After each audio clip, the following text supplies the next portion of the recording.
Hi friends, apple lassi juice செய்யலாமா? அதற்கு தேவையான அளவு தயிர் 1 கப்பு, ஆப்பிள் 1, ஒரு ஏலக்காய், சிறிதளவு சால்ட், பனங்கற்கண்டு 1 ஸ்பூன். ஆப்பிளை தோல் சீவி மிக்ஸி ஜாரில் போட்டு பனங்கற்கண்டு, இந்த உப்பு, ஏலக்காய் போட்டு தயிர் ஊற்றி மிக்ஸியில் ரன் பண்ணிக்கோங்க. பிறகு ஒரு கிளாஸில் ஊற்றிக்கோங்க.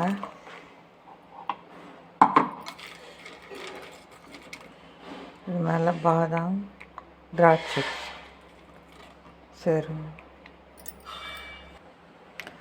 ஆப்பிள் சத்தான பழங்க.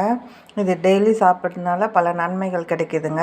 இது இதய ஆரோக்கியத்தும், புற்றுநோய், ஆஸ்துமா மற்றும் ஜீரண சக்திக்கு உதவுதுங்க. இது பல நோய் வராத தடுக்குதுங்க. மூளை மற்றும் குடல் ஆரோக்கியமாக வைத்திருக்க உதவுதுங்க. எடையை குறைக்க உதவுதுங்க.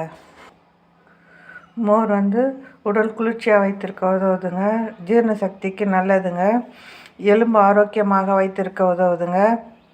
இதில் கால்சியம் மற்றும் பொட்டாசியம் எலும்பு வலுவாக இருப்பதுக்கு உதவுதுங்க. உயர் ரத்த அழுத்தத்தை கட்டுப்படுத்துதுங்க. நீரிழிவு நோயை தடுக்குதுங்க. ஊட்டச்சத்துக்கள் நிறைந்துள்ளதுங்க மோரில். எடையை குறைக்க உதவுதுங்க. உடலை நச்சு நீக்குதுங்க. மோர் அமிலத்தன்மை குறைக்குதுங்க. நெஞ்செரிச்சலை தடுக்குதுங்க. சருமத்துக்கு நல்லதுங்க. பிடித்திருந்தால் லைக் பண்ணுங்கள், ஷேர் பண்ணுங்கள், சப்ஸ்கிரைப் பண்ணுங்கள்.